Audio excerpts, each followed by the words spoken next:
మామిడి పళ్ళ రుచులే కాదు, కపిల్ వారి 30 సంవత్సరాల నాణ్యత మరియు నమ్మకం.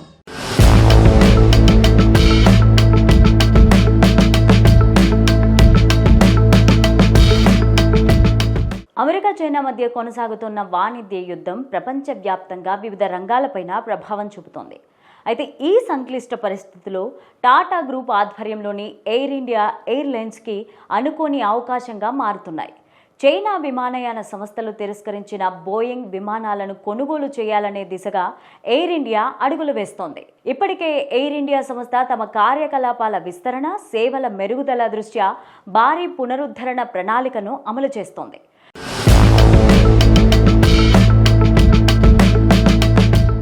చైనా ప్రభుత్వంతో ఉన్న వ్యాపార సమస్యల కారణంగా కొన్ని బోయింగ్ 737 మ్యాక్స్ విమానాల డెలివరీ నిలిచిపోయింది. దీంతో బోయింగ్ దగ్గర స్టాక్లో ఉన్న విమానాలు లేదా షెడ్యూల్లో ఉన్న డెలివరీ ఫ్లైట్లను ప్రస్తుతం అందుబాటులోకి వచ్చాయి. ఎయిర్ ఇండియా వీటిని సొంతం చేసుకోవాలనే లక్ష్యంతో చర్చలు కొనసాగిస్తున్నట్లు చెబుతున్నారు.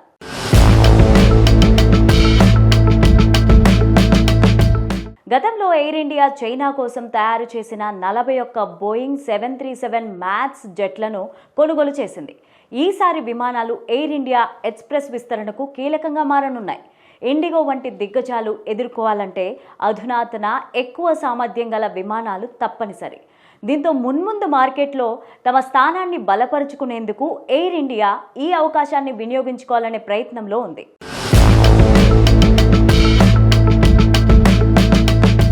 చైనా వినియోగదారుల కోసం ముందుగా తయారైన విమానాల స్పెసిఫికేషన్లు, సీటింగ్, ఎంటర్టైన్మెంట్ వ్యవస్థలు భారత మార్కెట్ అవసరాలకు అనుగుణంగా మార్పులు చేయాల్సి రావచ్చు అంటున్నారు.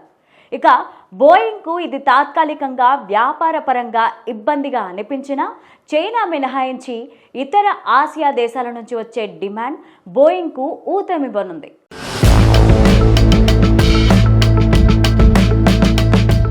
మలేషియా ఎయిర్ ఏషియన్ గ్రూప్ కూడా ఇటువంటి అవకాశాలపైన దృష్టి పెట్టినట్లు చెప్తున్నారు.